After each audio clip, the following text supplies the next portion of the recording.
So who would have thought one of the most powerful battlesuit commander builds in the new Tau Codex is one that's all kitted out for glorious close combat? Let's meet the single plucky Tau, who will casually gun down a battle tank in the shooting phase, before casually cutting straight through another one in melee.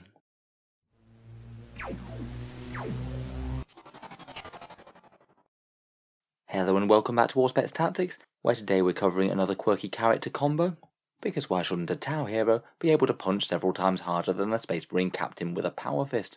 In the video we'll be taking a quick look at one interesting Tau commander build, talk through his damage output, a few other potential options for actually decking out the full character, and whether or not this might be one of the go-to commander builds that actually sees play in competitive lists. I must admit, as I was making my Tau Codex review, I was surprised to see a couple of relatively potent combat weapons in the prototype weapons and relics section, both of them far above basically whatever a regular Tau character could have in close combat, unless you're counting a certain Mr. Farsight.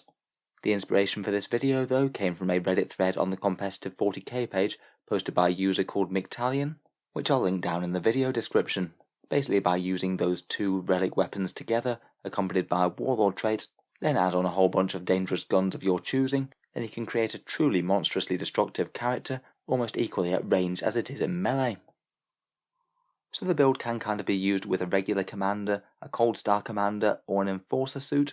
It kind of depends on whether you want the other command abilities, how fast you want it to move, or how tough you want it to be.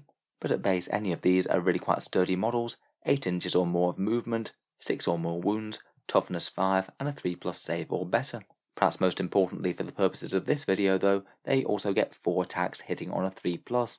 Firstly, to make those 4 attacks into something truly quite apocalyptic, you can take the Onager Gauntlet, a relic weapon that in previous versions of the Codex has only ever let you make the one attack with it, but now it seems to be a completely de-restricted combat weapon, giving you a casual strength 12, AP -4, and damage 3. It's a relic weapon that's honestly far beyond what really quite a lot of other races can pack, but to be honest, on its own it's not particularly overpowered, just because in theory you should only be getting 4 attacks with this hitting on 3s, so most of the time you only might be averaging a couple of dead Space Marines, or 6 wounds or so to a toughness 7 vehicle. Certainly solid enough, but maybe not enormously overpowered. However though, you can also stack the relic with a prototype system as well, which is a paid for and points cost upgrade thing from the Tau Empire Codex. This one is a boosted Tau Flamer called the Thermoneutronic Projector. The Flamer costs 5 points, the Projector costs an additional 20 points, so it's 25 in total. Its shooting stat line's really quite nice, D6+2, Strength 4, AP -2, Damage 2, Flamer auto hits. So even on its own this thing is pretty powerful at just roasting a bunch of Space Marines, and isn't a terrible upgrade on the Flamer. However though, as a fun little aside, you can also flame away with this in close combat while you're making your normal melee attacks, and basically you get an additional D6+2 attacks at that same Strength 4, Damage 2 profile. These ones don't auto hit, so you only hit on a 3+, but still that's really quite a lot of powerful extra attacks. This will be pretty lethal against medium infantry. I think it's the fact that you get an average of 5 or 6 extra of these on top of your regular profile that makes it great value for the points, never mind its shooting buffs. So already you've got really quite a dangerous Tau commander, but the real thing that makes this guy into a complete monster is combining that with the precision of the Hunter Warlord trait, which is a nice simple and brutal reroll all hits and wounds at range and melee with all of your weapons. I'm kind of surprised at just how many of these type of Warlord traits Games Workshop lets out.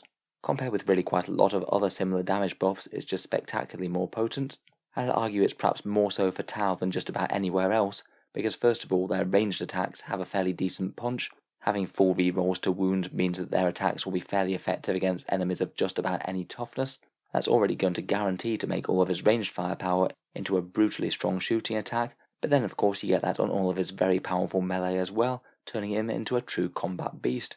As well as that already very good relic flamer, you get another 3 guns or support systems of your choice, generally the equivalent of special weapons from other races, though you could think about 2 battlesuit weapons and a shield generator as well perhaps. In terms of what all of this means, in melee it means that your very punchy Tau commander, after it has fired off all his shots, is going to kill around about 8 dead guardsmen, 6 standard size toughness 4 Space Marines, a crazy 13 wounds to a toughness 7 vehicle. When you're re-rolling all hits and wounds with that Onager Gauntlet, you're going to punch through quite a lot, and even a solid 6 wounds to something very tough like a Plague Burst Crawler with toughness 8, a 5+ invul, and -1 damage. You are investing really quite a bit in the commander, but bear in mind that this is only half the story after you've done your shooting. and the damage output is just crazily strong compared with really quite a lot of other factions' HQs, even after they've been tooled up with relics and warlord traits.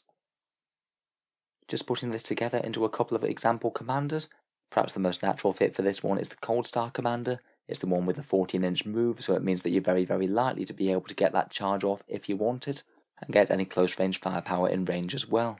Cold Stars are 100 points base, or 165 points with this loadout here. Just as an example, looking at a few guns that look like reasonable choices, you could take a high output burst cannon, missile pod, fusion blaster, and that prototype flamer. I think in particular the high output burst cannon is just a fantastic reason to run the Cold Star in the first place. It gives you a great big 10 shots at strength 5 AP-1 damage 1, which is pretty crazy for just 15 points. And to be honest, most things with a lot of mid-strength shots are going to be pretty solid with re-rolling all wounds. Basically though, with that re-rolling all hits and wounds thing though, just at range this guy does 16 dead guardsmen, 7 dead space marines, 11 wounds to a toughness 7 vehicle, or 6 wounds to a hard target with an invul and a -1 damage. Even if you are using a relic and warlord trait, the sheer amount of destruction that this guy can cause for 165 points is monstrous. You might be able to get even more out of the shooting with Montcar or Caillon, and then of course you charge into combat. It's really quite plausible that you could shoot something like a Predator tank and kill it dead, then charge into another one and rip it to bits with those wound rerolls, the projector and the gauntlet. With this variation of different attack types though, this guy is really just a massive menace to literally anything that he gets his hands on. And even if he doesn't survive the enemy reprisals because you can't shield him, there's every chance that he just straight up earns his points back the very first turn that he enters the fray with that massive 14-inch move. Just as a variant idea though, you could think about the Enforcer commander. He's a lot slower, though he really is quite tanky. Compared with the Cold Star, he can't get that excellent high output burst cannon, though he can take a cyclic ion blaster, another really quite nice general purpose weapon with those hit and wound rerolls. While you might be a little bit worse against hordes, it does mean that you get a 2+ save, a -1 damage inbuilt, and 7 wounds base, hopefully giving you a threat that can take a decent punch in return, or at least make the opponent have to expend a lot of resources to remove him. For maximal toughness, you could even add a shield generator on top of all that as well. You'd have to trade out one of the guns and those excellent profiles at re-rolling hits and wounds, but that would add a lot of survivability against anything with high AP. I feel like out of the two, probably the Cold Star is the better option. That movement and threat range is really hard to ignore, and hopefully with some crisis bodyguards in tow, you might well be able to keep it safe anyway.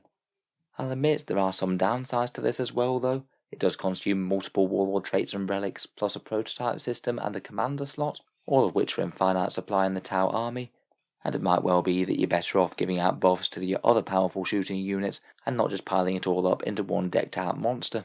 If the enemy can manage to hit you before you hit them, then in general you're not in for such a good time. For in excess of 150 points, even the stronger versions aren't really all that tanky as 9th edition goes.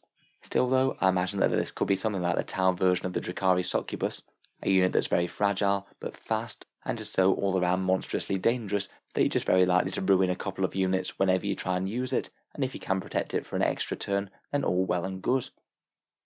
I'll be interested to hear what you guys have to say about it though. Between this Kroot and Farsight himself, will Tau be able to fight in melee these days? And perhaps could this be a little bit too strong for a faction that's supposed to be shooting Space Marines dead as opposed to punching them in combat? In any case, I wouldn't be too surprised if we see a fair few of these commanders winging around, dealing out a murderous fisting from the greater good. If you've enjoyed the video, feel free to subscribe to Auspex Tactics, where I'll certainly be keeping the regular 40k videos coming, with new ones coming just about every day. Finally, if you have been enjoying all the videos on the channel, I would just like to mention that Auspex Tactics does have a Patreon page, and it is what allows me to do this on such a full-time basis.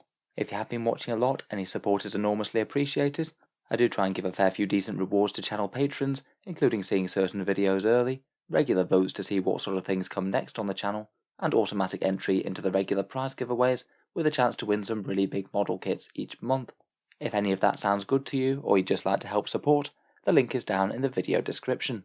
In any case, a massive thank you for listening, and I'll hope to see you guys next time.